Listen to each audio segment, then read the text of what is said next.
ओम नमः शिवाय। राधे राधे।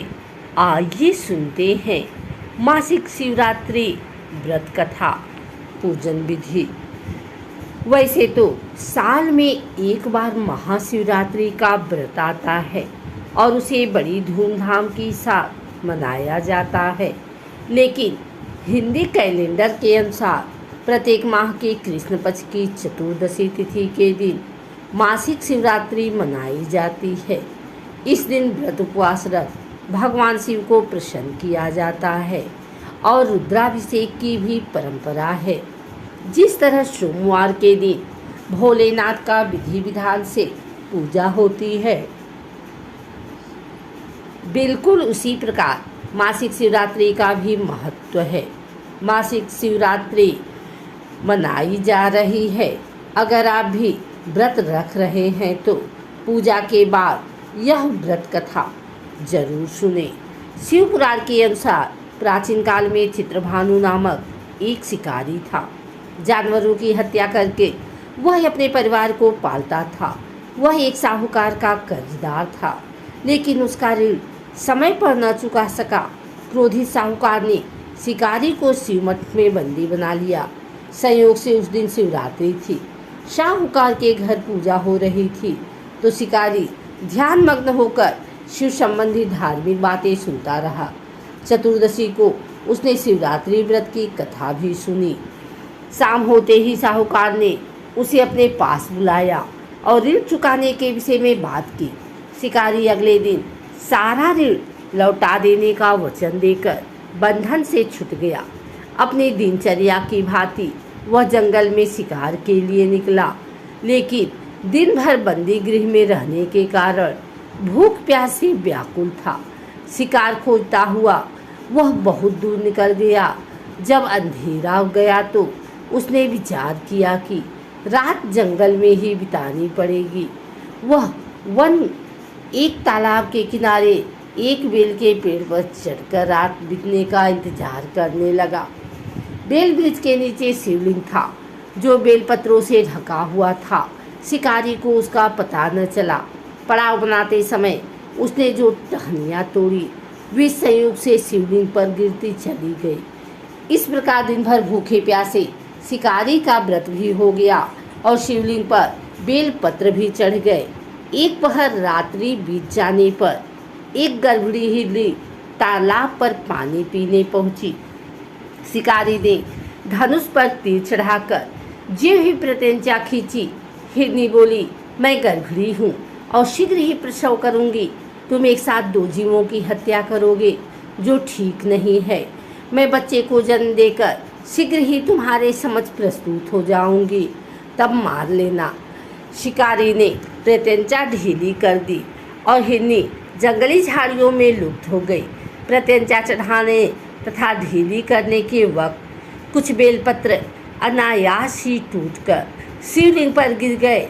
इस प्रकार उसे अनजाने में ही प्रथम प्रहर की पूजा भी संपन्न हो गई। कुछ ही देर बाद एक और हिरनी उधर से निकली। शिकारी की प्रसन्नता का ठिकाना न रहा। समीप आने पर उसने धनुष पर बाण चढ़ाया। तब उसे देख हिरनी ने विनम्रतापूर्वक निवेदन किया, हे शिकारी, मैं थोड़ी देर पहले ऋतु से निवृत्त हुई हूँ। कामातुर विरहिणी हूँ। अपने प्रिय की खोज में भटक रही हूँ। मैं अपने पति से मिलकर शीघ्र ही तुम्हारे पास आ जाऊँगी। शिकारी ने उसे भी जाने दिया। 2 बार शिकार को खोकर उसका माथा ठनका। वह चिंता में पड़ गया। रात्रि का आखिरी पहर बीत रहा था। इस बार भी धनुष से लगकर कुछ बेलपत्र शिवलिंग पर जा गिरे तथा दूसरे प्रहर का पूजन भी संपन्न हो गए। तभी एक अन्य हिरनी अपने बच्चे के साथ उधर से निकली। शिकारी के लिए यह स्वर्णिम अवसर था। उसने धनुष पर तीर चढ़ाने में देर नहीं लगाई। वह तीर छोड़ने ही वाला था कि हिरनी बोली, हे शिकारी, मैं इन बच्चों को इनके पिता के हवाले करके लौट आऊँगी। इस समय मुझे मत मारो। शिकारी हंसा और बोला, सामने आए शिकार को छोड़ दूँ? मैं ऐसा मूर्ख नहीं। इससे पहले मैं 2 बार अपना शिकार खो चुका हूँ। मेरे बच्चे भूख प्यास से व्यग्र हो रहे होंगे। उत्तर में हिरनी ने फिर कहा, जैसे तुम्हें अपने बच्चों की ममता सता रही है। ठीक वैसे ही मुझे भी। हे शिकारी, मेरा विश्वास करो, मैं इन्हें इनके पिता के पास छोड़कर तुरंत लौटने की प्रतिज्ञा करती हूँ। हिरनी का दीन स्वर सुनकर शिकारी को उस पर दया आ गई। उसने उस मृगी को भी जाने दिया। शिकार के अभाव में तथा भूख प्यास से व्याकुल शिकारी अनजाने में ही बेल वृक्ष पर बैठा बेलपत्र तोड़ तोड़ कर नीचे फेंकता जा रहा था। पाँव फटने को हुई तो एक हृष्ट पुष्ट मृग उसी रास्ते पर आया। शिकारी ने सोच लिया कि इसका शिकार वह अवश्य करेगा। शिकारी की तनी प्रत्यंचा देख मृग विनीत स्वर में बोला, हे शिकारी, यदि तुमने मुझसे पूर्व आने वाली 3 मृगियों तथा छोटे छोटे बच्चों को मार डाला है तो मुझे भी मारने में विलम्ब न करो, ताकि मुझे अपने वियोग में एक क्षण भी दुख न सहना पड़े। मैं उन हिरनियों का पति हूँ। यदि तुमने उन्हें जीवन दान दिया है तो मुझे भी कुछ क्षण का जीवन देने की कृपा करो। मैं उनसे मिलकर तुम्हारे समक्ष उपस्थित हो जाऊंगा। मृग की बात सुनते ही शिकारी के सामने पूरी रात का घटना चक्र घूम गया। उसने सारी कथा मृग को सुना दी। तब मृग ने कहा, मेरी तीनों पत्नियां जिस प्रकार प्रतिज्ञाबद्ध होकर गई हैं, मेरी मृत्यु से अपने धर्म का पालन नहीं कर पाएंगी। अतः जैसे तुमने उन्हें विश्वास पात्र मानकर छोड़ा है, वैसे ही मुझे भी जाने दो।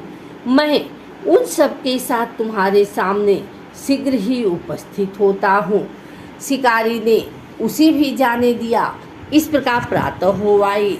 उपवास, रात्रि जागरण तथा शिवलिंग पर बेलपत्र चढ़ने से अनजाने में ही शिवरात्रि की पूजा संपूर्ण हो गई। वह अनजाने में ही की हुई पूजन का परिणाम उसे तत्काल मिला। शिकारी का हिंसक हृदय निर्मल हो गया। उसने भगवत भक्ति का वास हो गया। थोड़ी ही देर बाद वह मृग सपरिवार शिकारी के समक्ष उपस्थित हो गया ताकि वह उनका शिकार कर सके। किंतु जंगली पशुओं की ऐसी सत्यता, सात्विकता एवं सामूहिक प्रेम भावना देखकर शिकारी को बड़ी ग्लानि हुई। उसने मृग परिवार को जीवन दान दे दिया। अनजाने में शिवरात्रि के व्रत का पालन करने पर शिकारी को मोक्ष की प्राप्ति हुई। जब मृत्यु काल में यमदूत उसके जीव को लेने आए तो शिवगणों ने उन्हें वापस भेज दिया तथा शिकारी को शिवलोक ले गए। शिव जी की कृपा से ही अपने इस जन्म में राजा चित्रभानु अपने पिछले जन्म को याद रख पाए तथा महाशिवरात्रि के महत्व को जानकर उसका अगले जन्म में भी पालन कर पाए। अगर आपको हमारी वीडियो अच्छी लगी हो तो इसे लाइक करें, कमेंट करें, शेयर करें। हमारे चैनल को सब्सक्राइब करके बेल नोटिफिकेशन ऑल पर सेट कर लें ताकि आगे आने वाली वीडियो सबसे पहले आप तक पहुंच सके। धन्यवाद।